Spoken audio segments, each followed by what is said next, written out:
নমস্কার, welcome back to my channel wings of wishes ইচ্ছেডানায়। সালটা ছিল 2019। বিয়ের পর বেড়াতে গেছিলাম দক্ষিণ ভারতের কেরল রাজ্যে। ব্লগ করব বলে তখন তো আর ভাবিনি, তাই ছোটোখাটো কয়েকটা ভিডিও আর ছবি মিলিয়ে মিশিয়ে এই ভিডিওটা বানিয়েছি আপনাদের সামনে নিয়ে আসবো বলে। কেরালায় আমরা ছিলাম প্রথমে ত্রিভান্দ্রমে কোভালাম বিচের কাছে। কোভালাম বিচের কাছে অনেক ধরনের হোটেল আছে, আপনি ছোট থেকে বড় যেখানে খুশি থাকতে পারেন এবং অপূর্ব সুন্দর বিচটি। তো আমরা এক রাত কোভালাম বিচে ছিলাম। কোভালাম বিচ থেকে আমরা একটা গাড়ির ব্যবস্থা করেছিলাম, যেই গাড়িটা আমাদের সাথে গোটা কেরালা ট্রিপটায় ছিল। তো গাড়ি করে আমরা পরের দিন চলে গেছিলাম আলাপ্পুজার ব্যাক ওয়াটারে। আলাপ্পুজা বা আলেপ্পিতে আমরা এক রাত ছিলাম হাউস বোটে। এই হাউস বোটগুলো অনলাইন কেরালা গভর্নমেন্টের ওয়েবসাইট থেকে বুক করতে পারেন। আরও অনেক ধরনের ওয়েবসাইট আছে, চার্জ পড়ে মোটামুটি ওই 8 থেকে 10,000 মতো। বোটের সাইজের ওপর নির্ভর করে ভেতরে কটা ঘর আছে। আমরা যেহেতু দুজন ছিলাম ওই জন্য একটা ঘরেরই বোট নিয়েছিলাম। তো ওই চার্জের মধ্যে লাঞ্চ, ডিনার আর পরের দিনের ব্রেকফাস্ট ইনক্লুডেড থাকে। সারাদিন ওরা ব্যাক ওয়াটারে ঘোরায় আর ছোট ছোট আইল্যান্ডে অনেক ধরনের মার্কেট থাকে, ওখানে দাঁড়ায়। যেমন এটা ছিল একটা সামুদ্রিক মাছের বাজার। তো ওখান থেকে আমাদের মাছ পছন্দ হয়েছিল, আমরা কিনে ওদেরকে দিয়েছিলাম, ওরা রান্না করে দিয়েছিল। সারাদিন ঘোরানোর পর ওরা ঠিক সন্ধ্যে নামার মুখে হাউসবোটগুলো একটা জায়গায় গিয়ে দাঁড় করিয়ে দেয়। তবে এরকম রাতে না থেকে হাফ ডের জন্য হাউসবোট বুক করা যায়, সেক্ষেত্রে চার্জটা একটু কম পড়ে, ওই 2-3 হাজারের মধ্যে হয়ে যায়। তবে রাতে থাকার একটা অন্য মজাও আছে। জলের ওপর চতুর্দিক নিস্তব্ধ আর ঝিঁঝি পোকার ডাক, দারুণ ছিল অভিজ্ঞতাটা, রোমহর্ষক পুরো। পরের দিন ব্রেকফাস্ট করেই আমরা গাড়ি নিয়ে চলে গেছিলাম মুন্নারে। আলেপ্পি থেকে মুন্নার যেতে ওই মোটামুটি 5 ঘন্টা লাগে গাড়িতে। তো মুন্নারে অনেক কিছু দেখার জায়গা আছে, যেটার সংক্ষেপে আমি একটা ছবি দিয়েছি। ওখানে কি কি সাইট সিন আছে, কারণ সব কিছু তো ওই যে বলেছিলাম না, ভিডিও তো করা হয়নি, তাই আমার কাছে ওই যে লিফলেটটা ছিল সেটারই একটা ছবি ছিল আমার কাছে, সেই ছবিটা আমি দিয়ে দিয়েছি বোঝার সুবিধের জন্য কি কি সাইট সিন করা যায়। আর আমাদের ড্রাইভার দাদা ছিল অসাধারণ, এত ভালো ঘুরিয়েছিল কেরালা, কোনো কথা হবে না, তার সাথে আমার এখনও যোগাযোগ আছে। মুন্নারে সবচেয়ে আকর্ষণ যেটা করেছিল সেটা হচ্ছে মুন্নারের চা বাগান, তার মধ্যে বিশেষত কলুক্কুমালাই টি এস্টেট। এই টি এস্টেট হচ্ছে বিশ্বের উচ্চতম টি এস্টেট, মোটামুটি 7,500 ফিট উচ্চতায় এই টি এস্টেট অবস্থিত। এবং এই টি এস্টেটের বিশেষত্ব হচ্ছে এখানে মেশিন খুব কম ইউজ হয় আর চা পাতা তোলা হয় একদম হাতে হাতে।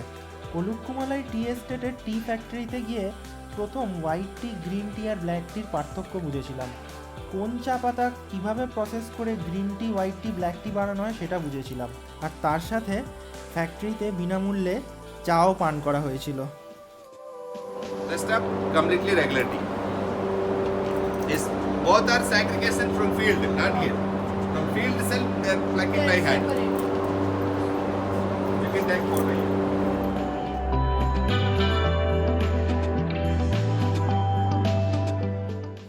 ওই টি এস্টেটের মধ্যেই অপরূপ সুন্দর একটি জায়গার নাম কেরালা তামিলনাড়ু ভিউ পয়েন্ট।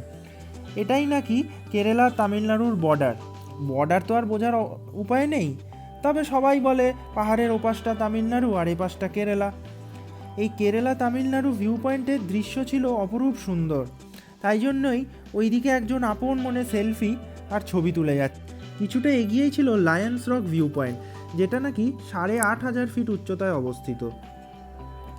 ওখানে যাওয়ার রাস্তাটা ছিল খুব সরু, এতটাই সরু যে একা মানুষ একজনই হাঁটতে পারবে, দুজন পাশাপাশি যাওয়া যাবে না। আর সরু রাস্তা, দুদিকেই ছিল খাই। আর আমার ওখানে যেতে কিন্তু খুবই ভয় লাগছিল, মনে হচ্ছিল এই না পড়ে যাই। আর কাঁধে ছিল ক্যামেরা, হাতে ফোন, পিঠে ছিল ব্যাগ। তবে সমানে সাহস জুগিয়ে গিয়েছিল আমার ওই চেট্টান। ওর উৎসাহে আর উদ্দীপনায় আমি পৌঁছে গেছিলাম লায়ন্স রকে পৌঁছে ছবি তুলে নিজেকে মনে হয়েছিল কিছু একটা জয় করে ফেলেছি।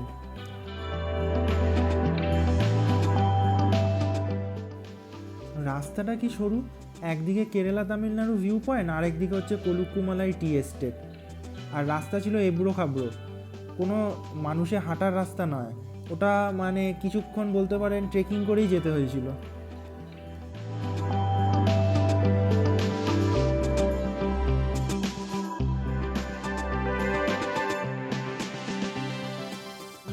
13 কিলোমিটার দূরে মাডুপেটি ড্যাম। এই মাডুপেটি ড্যামে বোটিং হয় দু ধরনের, এক অর্ডিনারি বোট, এক স্পিড বোট। অর্ডিনারি বোটে 100 টাকা এক একজনের, আর স্পিড বোট নিলে 500 টাকা নেয় 15 মিনিটের জন্য।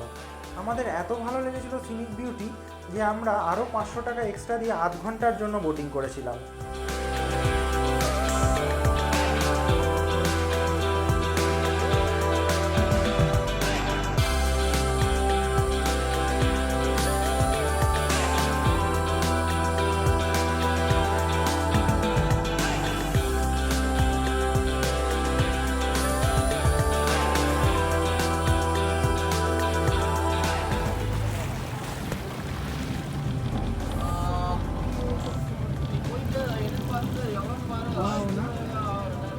ওই লেকের পাশে একটা বাড়ি হলে বেশ হতো মনে হচ্ছিল। দিনের পর দিন কাটিয়ে দিতাম, লেকের মাছ ধরতাম, মাছ ভাজা খেতাম আর বোটিং করতাম।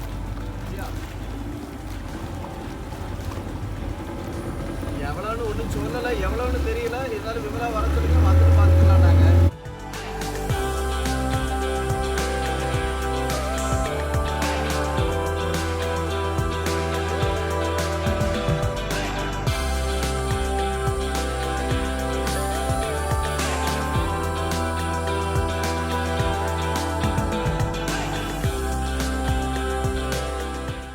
বোটের দাদা প্রথম খানিকটা বোট চালিয়ে আমাদের মধ্যে কিছু একটা দেখে মনে ভরসা পেয়েছিল।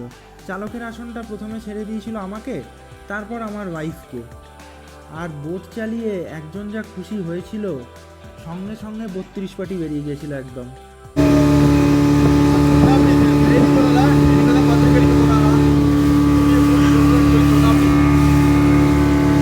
Hello. How are you feeling? ব্যাপক আমারও বেরোয়নি 32 পাটি, তা নয়, প্রকৃতি আসলে এরমই করে, এত মুগ্ধ করে যে মনের খুশিতে আনন্দে সবসময় বোধহয় দাঁত বেরিয়ে থাকে। যেটা না বললে মুন্নারের ভ্রমণ অসম্পূর্ণ থেকে যাবে, সেটা হলো ওখানকার শিরোধারা মাসাজ। সারাদিন ঘোরাঘুরির পর ওই শিরোধারা মাসাজকে দিনের সমস্ত ক্লান্তি কেটে গেছিল। ওখানে বিভিন্ন ধরনের সেন্টার আছে মাসাজ নেওয়ার। আমরা একটি গভর্নমেন্ট অপারেটেড আয়ুর্বেদিক সেন্টারে গেছিলাম। মুন্নার থেকে কোচিন হয়ে কোচিনে এক রাত কাটিয়ে আমরা পরের দিন ভোরে ফিরে এসেছিলাম বাড়ি। কেরালা ট্রিপ ছিল অসাধারণ, ভোলার মতন নয়।